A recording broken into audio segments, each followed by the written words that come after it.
Howdy, my name is Nonat, and I've got an inside scoop for y'all regarding some brand new content coming to Pathfinder 2e from the folks over at Roll for Combat. In case you're unaware, Roll for Combat is most well known in the PF2 sphere for their Battlezoo Bestiary and their Dragon's Ancestry, and they've just announced their entire 2022 to 2023 content release schedule. And y'all, they're bringing us new stuff all year long, but rather than just ramble over it myself, I got an interview with Mark Seifter and Stephen Glicker going over the information in detail. So sit back, relax, grab a drink, and enjoy this interview of us going over everything coming in the next 12 months or so to Battlezoo and Pathfinder 2e plus D&D 5e. And be prepared to hunker down. There is a lot coming, y'all.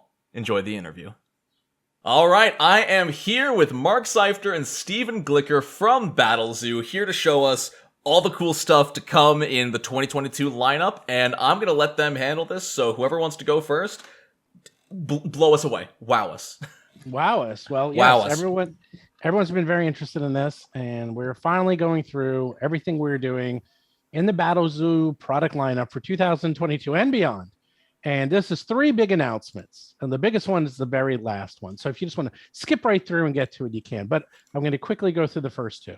And the first one is Battlezoo Bestiary Strange and Unusual. Yeah, everyone already knew this one already. But this one is coming out. We're going to be doing a Kickstarter this July where you can order all these books and you can find out more information. And the Battlezoo Bestiary, we had the contest last year. Now this is the winners, and we're putting together the book. And this one, you could see we have some of the monsters already created. They look awesome. We even found more cool artists this time. And 150 plus award-winning monsters. We have new rules for the monster part system. We'll have new imbuements. We'll have new archetypes, new magic items, because a lot of magic items come from the monsters. So we actually will have new magic items from the monsters themselves, because if you kill them, you find stuff. New backgrounds, and of course for Pathfinder 2e and 5e. Next up, we have a joke gone too far. This is how we came up with this idea. So 2 days before April 1st, aka April Fool's Day, it was a Wednesday night. And I said, Mark, I had an idea. Let's do a Dungeon Ancestry for Pathfinder 2nd edition as a joke. Just how quickly do you think you can write a Dungeon Ancestry? You have 1 day. He finished it by 6 o'clock at night. I did the layout in a few hours, and we got it done. It came out, it was free. People went bananas over this thing. We got it on Foundry. So we took that and went, you know what? You want weird ancestries? You got it. So 2023 will be Battlezoo Ancestry's Year of Monsters. We're going to be coming out with unique ancestries, 1 a month, throughout 2023. Right now, we're going to announce Battlezoo Ancestry Dungeons Expanded, which will be the just imagine what we could do in more than 1 day. If we could do that in 1 day, just imagine what we'll do in 2 days, or maybe even 3 days. But that will actually expand that, because a lot of people wanted to play dungeons. So we'll get some more in there.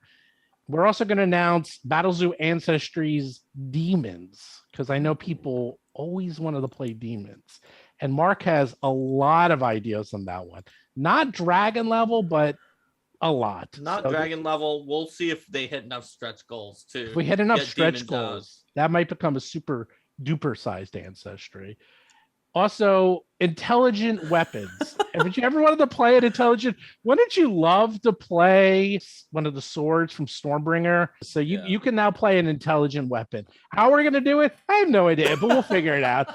I have some pretty good ideas. And hey man, I was approached by a freelancer who actually, without knowing we were gonna do this, was like, I have ideas for an intelligent weapon, so I need to see if their ideas jive with what we need from it, and we might even have someone else who has ideas too, or it might be me. Not sure yet, but I have ideas. I'm pretty confident that we can do intelligent weapons in a way that is easy to run at your table and fun, and you have an intelligent weapon. And gremlins, because Who doesn't love Gremlins? Everyone loves Gremlins. Wouldn't you love to play? I'd love to play Gremlin. Mess around like with the luck system for everybody. It'd be a lot of fun. Anyhow, we have 8 more. That's crazy. And the way it's going to work is that it's almost like a subscription service. If you purchase it, you'll just get one every month, and it's going to be for 2E and 5E. They're all monster type ancestries that you're going to get to play. And obviously, we'll get them other into than Foundry. the intelligent weapons, but that's a monster. Could be. We'll get them into Foundry, so you can use them, and we'll probably get them into Path Builder. Are there going to be physical copies of these, or are they only going to be digital? Right now, they're only digital, okay. And that's just because of speed. Because right now, the shipping crisis is no joke. Like, I want to make it is no joke. The shipping crisis, like. I literally just got an email saying my books were picked up at the port and they've been there for weeks. So to make sure that these get out to everyone, they will be digital. Right. But you're going to get them and you'll just get one every month. So, and the thing is, this says supersize. What we mean is they're starting at the length of our standard Battlezoo ancestry, which is 10 pages, longer than Paizo does. Paizo does 4 or maybe 6 if you're lucky. We're starting at 10. Obviously the expanded dungeon will be longer because it already has more pages than that, but we're going to be putting in some stretch goals to allow certain of them, such as demons, to grow into super duper size or potentially even super duper size. So my dream, and we're definitely not doing this like Steven said right now, it's a PDF, but my dream is that if this is successful enough and people like it enough and there's enough demand, we could take all of those 12 and combine them into some like print product that's just like the whole year of monsters for someday. But that's not something that we're planning right now to necessarily do.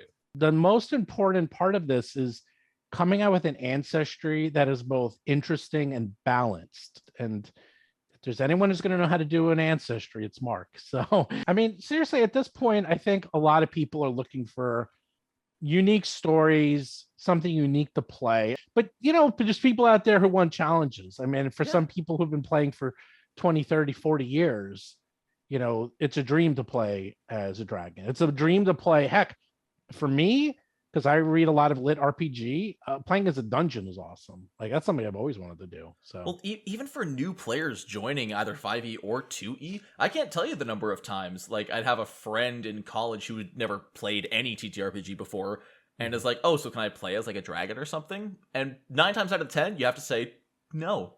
Right. But being able to say, "Yeah, we have rules for that," is so amazing that these players could play these weird ideas even as their first character. Something else we do, and I can't emphasize this enough, if you join the Kickstarter, you can play test these, because that's something we did with Dragons, is that we heavily play tested it before it was released, and they found a lot of good stuff.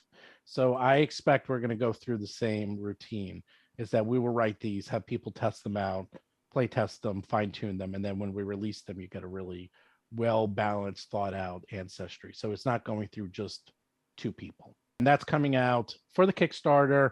You'll be able to sign up for it, and then you'll get one a month for all of 2023. Every month you'll have something to look forward to. Isn't that going to be fun? And we will announce all of them. Honestly, like a month. It reminds me of like getting like Highlights magazine as a kid, and I kind of love that. But finally, okay, this is here we go. The big announcement. The one that everyone's been waiting for. Everyone's like, "Oh, how is it going to change? How are we going to change role-playing? How are you going to change the role-playing dynamic?" And I'm going to tell you how. So we are proud to announce something I've been thinking about for a long time, for years, that I spoke to Mark about years ago, is Battlezoo Eldamon. You see, Eldamon, they're these mysterious ancient creatures, and they're formed from elemental magic. And the word Eldamon is sort of a combination of elemental monster and elder monster, sort of got combined over the years. So they're Eldamons. And Eldamons exist throughout the world. They could exist in treasures, in the land, in other creatures, but since they're part of the elemental structure of the world, they're everywhere. And many of these Eldamons appear as small, fluffy little animals, such as otters or cats or dogs. You name it, we got it. All these I'm already in love little with this creatures. artwork. Oh yeah, this is the ice otter, and anyone can befriend Eldemon. Anyone, doesn't matter what your class is. You can find them and collect them, and as you collect them, they become your pets, and then you can adventure with your little pets, and they can go on little errands for you. They can't really fight. That's for the trainers. They're not really phased in the same way that you and I are normally. Like Steven said, they inhabit the land or items or creatures.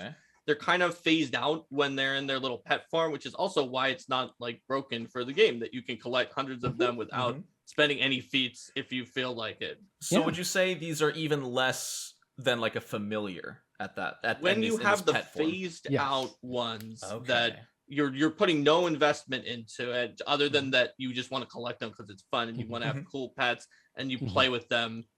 Yes. But you can bet that we're going to put in options to give you a varying amount of investment in them. And Steven's going to tell you about that first. Yes. And these Eldemons, there's over 150 of them. And this will be coming out as a hardcover book and more. We'll talk about that in a second for Pathfinder and 5e.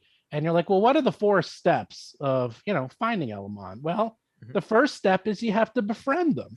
You have to find them. You could befriend them. Here's our iconic, and she is in an ice cave. This is the ice otter and the little family of ice otters. Once you befriend them, you can train them. You can make them more powerful. You give them new abilities, and you can see she has a whole cadre back there. And then we also have there's a cat in the back. That's the Earth cat. Yeah, and that's the crystal cat. And I believe that's the fire squirrel in the back as well. Yeah. But you can train your Eldemon, and you can see our iconic here. She's going through the training course with her little pet. And of course, if you're an Eldemon trainer, you must be able to battle with your Eldemon. This is a water dolphin, and this is in its advanced form, where it's sort of a half dolphin, half octopus.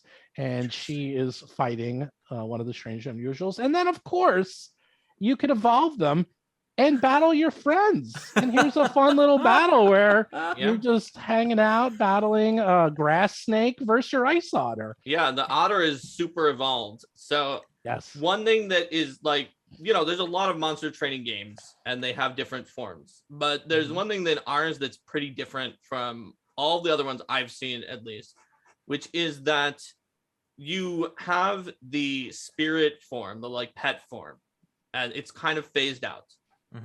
If you're a trainer and you like know how to do this, you can phase them in and put them into their battle form, and that's like the bigger, more ferocious form. You can do that right away if you're a trainer.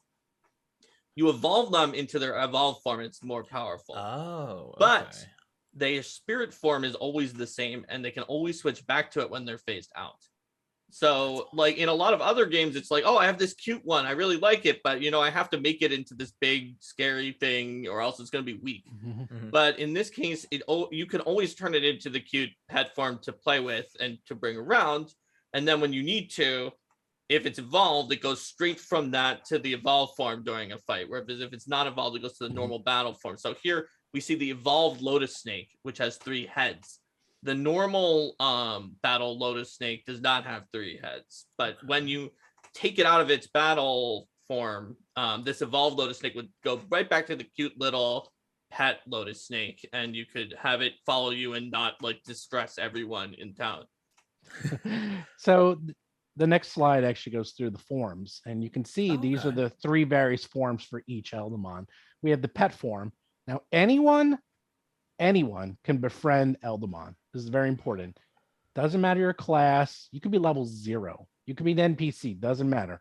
Eldemon are everywhere. Now, obviously, some are rarer and some are harder to get, but the most basic ones, this is the fire squirrel. You can, if you give them the right treats and figure out how to coax them to be your friend, they'll hang out with you, and then you can just bring them up and summon them and have them follow you around. Battle form is the standard form. And now, again, anyone can make a battle form, and anyone can battle another Eldemon for fun. And Eldemon, since they're spirits of elemental, they don't die. So they can get hurt, but then, they just need a little time to recover. So they would just pretty much go back to their elemental sphere for a little while, and they can rest and recover and then come back to you. So they're almost on a different plane that you can kind of see, and then the class is what allows you to bring them to the material plane in a way. It's not Correct. exactly that, but it's kind of like that. Okay. They're phased out with reality in a certain way because of what their form is. It's almost somewhere in between being on a different plane and being incorporeal, but they have even less agency than an incorporeal creature to interact with. And then obviously the last one is the evolved. Terrifying. And the evolved form, they get a little scary at that form. It's like, then they actually look like they can battle, because in this form they can fight for you. They are truly someone who'll defend you in a battle. Yep. Now, as we discussed before, we have two brand new classes. We have the Eldemon Trainer class, which allows you to utilize Eldemon in fights, not just, skirmishes with your friends, and the Elemental Avatar class. That's where I said Steven's going to bring up again what can happen if an Eldemon goes into you. Tell me more. Yes, actually, tell us more, Mark, since we talked a lot about the trainer, but we haven't talked about the avatar. Yeah, we didn't talk about the Elemental Avatar at all. So basically, like Steven said right at the beginning, Eldemon, they live in our world. They might inhabit like a pond in a really clean area somewhere in the middle of nowhere. A water Eldemon might be there, and they might decide that some monster they're just going to go inside, or a special item. And what this means for the GM is that you can have the party finding Eldemon without needing to change your campaign and constantly throw encounters with Eldemon. Because it's just the party beat a fire dragon. I'll roll on this fire Eldemon table to see if there was a fire Eldemon there, and it just kind of pops out. And so it allows you to it allows it to not be obtrusive to the campaign that someone decided to play an Eldemon trainer. You don't have to bend over backwards and suddenly everything is different, but still have that going on. Or even if they're not a trainer and they just want to collect them. But the Elemental Avatar takes that another way. They aren't always formed in this way, but they're often formed because an Eldemon takes up residence inside of you. And not only that, but its energies have sort of a resonance with you. And so it builds up and you gain the power of that element. Some people become elemental avatars without having an Eldemon within them through other various origin stories. But most often it's because of Eldemon. That's why it's called an elemental avatar. It's because you're sort of the avatar that allows this Eldemon to do their elemental stuff to the world, even though they're still actually phased out and inside of you. So that's the elemental avatar. That's so cool. And so that's a full class. I see there's archetypes as well. It's an entire class. And when we said elements, you're probably maybe thinking fire, earth, water, We'll air. get to that in a second. I heard you mention death earlier as well. There's a lot more elements than you think, so there's a lot of options. And we wanted to specifically mention that if you don't want to be these classes, we're going to have archetypes or subclasses for 5e. So if you want to be a wizard, but you also want to collect Eldemon and use them in fights every so often, or elemental avatar powers. I think in 5e it'll be multi-class, but or multi-class. Yeah. We're still figuring out 5e, but for second edition, and we're using second edition terms here, it'll be an archetype. Yeah. And if you're saying, wow, Steve, this sounds like Pokemon and I wasn't thinking that at all, Steve. No, a little bit Avatar: The Last Airbender. It's inspired by it. It's got a little bit of those, and spread from the Stormlight archives are all around and things too. There's a lot. Actually, of it's more. Believe it or not, it's actually more inspired by the Stormlight archives and Brandon Sanderson, because they have these things called Spree, and they're Spren. They're everywhere in the world, and the Spren represent very similar to the Eldemon, and I really loved that concept. And that's one of the that's how actually I kind of thought of this way back when, like 10, 15 years ago. And Battlezoo, everyone's like, what is Battlezoo? There are arenas, and people fight in these arenas for fun. And since they can't be hurt or killed, it's considered safe for kids to do as well. They can go and fight in these arenas, and they can put Eldemon. You can have a 10-year-old kid going up a 60-year-old master and it's all for fun and games. And it's out of phase as well. So like if they do a giant firestorm, it's cool looking, it's pyrotechnics, but when they're fighting out of phase, it doesn't hurt anyone in the stands. Right. And cool even the Eldemon themselves, it's not inhumane because it drains their energy, but they don't feel pain or and they're not like actually harmed by it. So it's we were trying to make it not be as inhumane and awful as you might think that a Battlezoo would be when you hear, hey, this is a Battlezoo. Well, that sounds bad. That sounds like it's bad news. But actually, no, with Eldemon, you know, they it's like playing, like how some animals they're just kind of to fight them it's to each other to play, like they hit each other with their antlers. Now, we mentioned that this works for 2E and 5E and standalone. What does standalone mean? Well, standalone we'll get to in a second, but most importantly, there will be a mini game in Pathfinder and in 5E. Say that, I don't know, people went to go to the bathroom or taking a time out to eat. And I said, hey, Nonat, do you want to do a 5-minute little battle between you and me and our Eldemons just for fun? And the answer is sure. And you guys can just play. You could do a little side battle whenever you want. Doesn't take that long.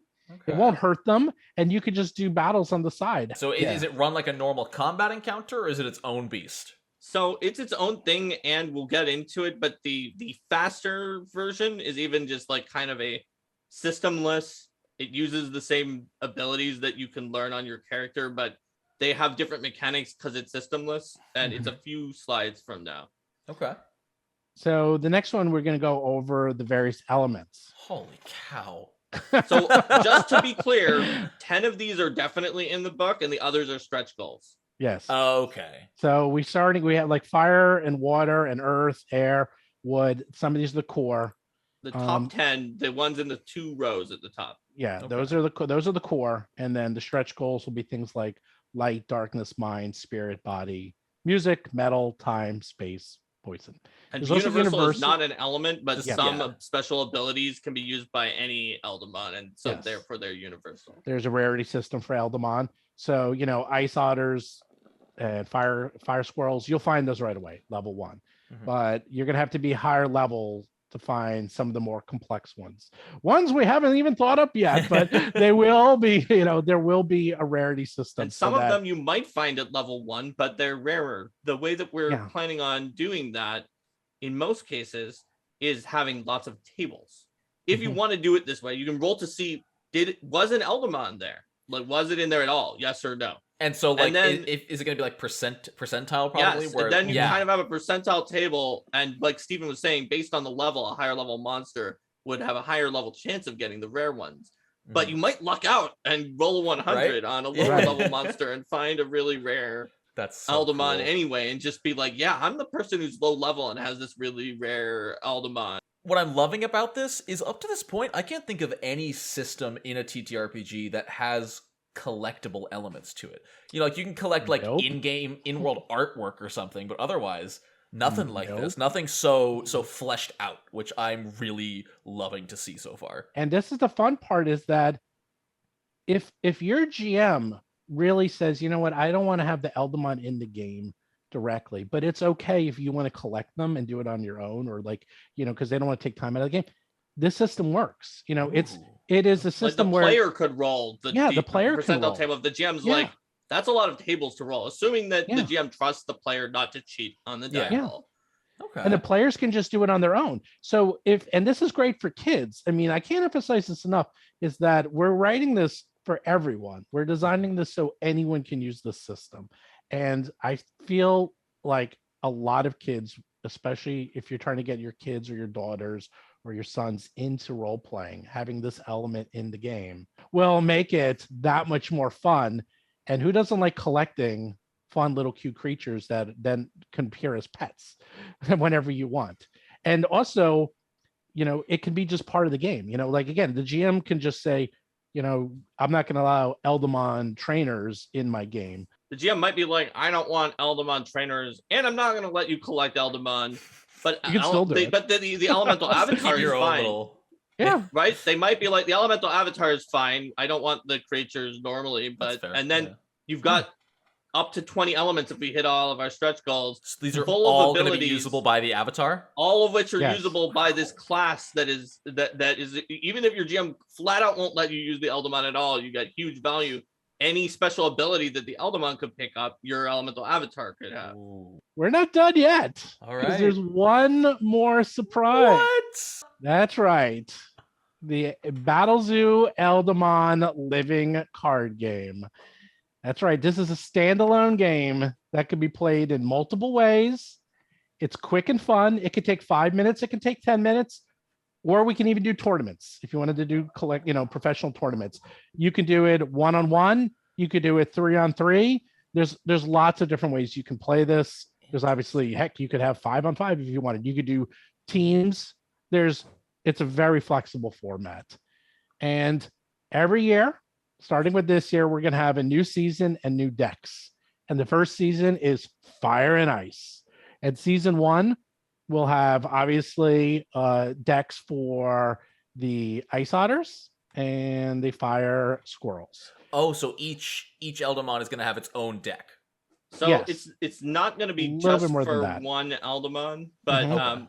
it is, since it's a living card game, not collectible. Right. You don't have to worry about randomized packs. You're going to get everything. Oh. And so if you get Fire and Ice, for example, it'll give you even the rare ones. You'll just get all of the Fire and Ice Eldemon, for example. And then you'll get all of the Fire and Ice move cards. Mhm. And these are the same names as the moves that are in the Pathfinder 2nd edition and the 5e version. Mhm. So each of the Eldemon will have a suggested starting set of moves that is taken from the full set of moves, but you can switch them on up. They'll have their own little Eldemon ability that's different than the other Fire Eldemon. And then basically you play by setting out your Eldemon, they set out their Eldemon, and you each secretly select moves, which are then revealed. And so it's got some elements of bluffing and strategizing based on what your opponent's move sets are.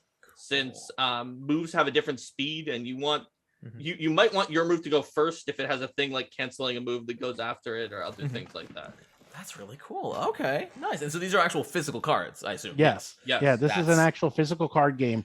And it's all based on what we're creating for the Eldemons themselves. So it's all tying together. You'll have the Eldemons in Pathfinder and 5e will have abilities which are also in the card game, and vice versa. So this is the standalone 5 to 10 minute thing you can do. Yeah. Right. Is that you're like, okay, well, all right, let's do a quick duel. Oh, so you bring this to the table. If you want, And okay. And you can pull out the cards that correspond to the moves that your Eldemon has. So it's pretty simple, but each of the elements so far in the weird prototype that I made that is not at all final has its own like kind of shtick and thing that it does in the game. And that's basically what it is. Yeah, and if you pledge, we're going to be doing a play test of the game, so make sure that this gets heavily play tested. Yeah, and people can give. I'm sure there's some cards or elements that are going to wind up actually being stronger by a lot if we do a lot of play tests. I've only done a few, and we've definitely seen them being close and interesting games every time. But I also only had made like 4 elements, and I only made half the moves for them, just enough moves that is exactly enough for an Eldemon to have their moves and no more. So anyhow, the season 1, it'll be Fire and Ice. And then throughout the year, we're still figuring out how this is going to work exactly. We will have 4 more decks, and we have Fire and Ice Winter Wonderland, Fire and Ice Spring Awakening, Fire and Ice Summer Heat, and Fire and Ice Autumn Flurry. So each of them will obviously be themed around each of the seasons. And these are the logos for each of them. And we're expecting that each deck will have 2 types of elements in it. Okay. So for example, Fire and Ice will have the Fire and Ice elements, and you'll get all the Eldemons for Fire and all the Eldemons of Ice. So each of these throughout the year, the Spring Awakening, Summer Heat, are they all going to be just Fire and Ice Eldemon? No. Okay. No. Like for Spring example, might have wood, for example. Right, like Spring Awakening will probably be Well, actually, I think it already is because it's like spring showers. So it will probably be water, and it'll probably be maybe lightning or wood.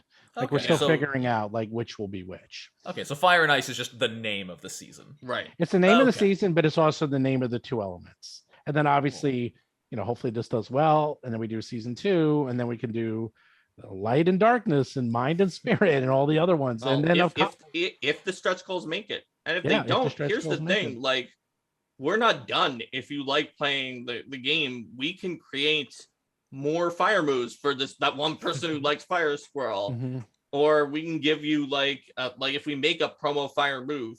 The cool thing about this is we can make a card that has the card version of the move for this standalone, and we can give you the 5e and the PF2 rules for that new move. So that you can get it with your elemental avatar characters, and your Eldemon trainers can teach it to their fire Eldemon. So it's all integrated. But think about this. You can bring out your deck. How many times you're able to do this? And then you're like, oh, I summon my Ice Otter. And then you literally can put down the spells or the abilities of your Ice Otter as your cat, or as they're doing them as cards. Well, hey, that is a big endeavor, but I am psyched to see what y'all can pull out with this. If this is exactly what you're showing me here, this is going to be huge. And I think people will be really excited to see it. Yeah. So here's my question for you. Do you feel that this announcement has lived up to the level of sort of claims that video has made? I think the announcement lives up to the hype, but now the product will have to live up to the hype. That's fair. Right? Yeah, I'm zero concerned. You know what? Actually, that is a fair question. But you've seen our books, you've seen what we've come out. Yeah, I've seen the quality you can produce. Absolutely. Yeah, the quality of what we can do, and this is something that we've been thinking about for over a year. This is not something that I just came up with last. I can tell. There's been the first time Steven was talking to me, like before Dragons, before any of that, he was like, "Listen, like Endgame, this is what I want you to think about." But the point is like I wanted to make it so that it's something anyone can play. Kids can play it very easily. It adds a collectible element. It adds a game within a game within Pathfinder and 5e. So now you have like your own sub game within the game that you can play. But crucially, the game that's within the game does not take over the main game, and it does not require the GM to be doing something different to make it work. That was something that I was very big on when we started off. I was like, it has to not require that the GM know what all the Eldemon are, and then like make a fight that is like, yeah, you're fighting 3 Blizzotters. I had to add that because otherwise you won't get any Blizzotters. It is unobtrusive while being deep, rich, and allowing you to make your games more fun. And that is a hard to square that circle, but it's something we've been working on. I think we will. And to be honest, this is kind of why Mark was brought on full time, because the only way someone could do a system there's probably only a handful of people in this entire world who can do a system this complex in a role-playing game. So here's the wild thing, which is that we didn't even say everything, and we're not going to. So the last slide will say we still have a lot of surprises that we're saving. Like this is not the full stack of surprises. This is what we're saying now. That's wild. And when does this Kickstarter go live? We're planning on doing it mid to late July 2022. Okay. So you just, if you go to eldemon.com or just go to rollforcombat.com, and there's a pop-up that appears. You can sign up for the newsletter. We have a weekly newsletter, and you'll be notified when it goes live. And as I said, it's 3 main products: Battlezoo Bestiary, Strange and Unusual, Battlezoo Ancestry, Year of Monsters, and now Battlezoo Eldemon. All right. Well, I got one last question to close us off. Okay. And I don't know if you're allowed to answer it. Will we see Battlezoo Ancestry's Eldemon? I didn't even think about that. I would wow. Say it's not one of the 12 things. Okay. Because also each Eldemon is a distinctive creature. They're out of phase with reality, and they need us. That's sort of one of the core concepts of them, is that they need us to be in our reality, whether you're using like you're an avatar or you're a trainer, and you're kind of bringing them here. So I would say they probably won't be an ancestry directly, but you should look out for like the fact that ancestries and classes and characters and things like that will use Eldemon, and the fact that they're in the world in various ways. All right, well, hey, thank you for this massive breakdown of all the stuff y'all have got coming up this year. Let us know in the comments what y'all are excited for, what you think of it all. Do you love it? Do you hate it? Do you want to hurt Steven's feelings? Look how sensitive he is. Thank you guys so much for being on here. Thank you guys so much for watching. And until next time, thanks for having Known us. At Once. All right. Bye, guys.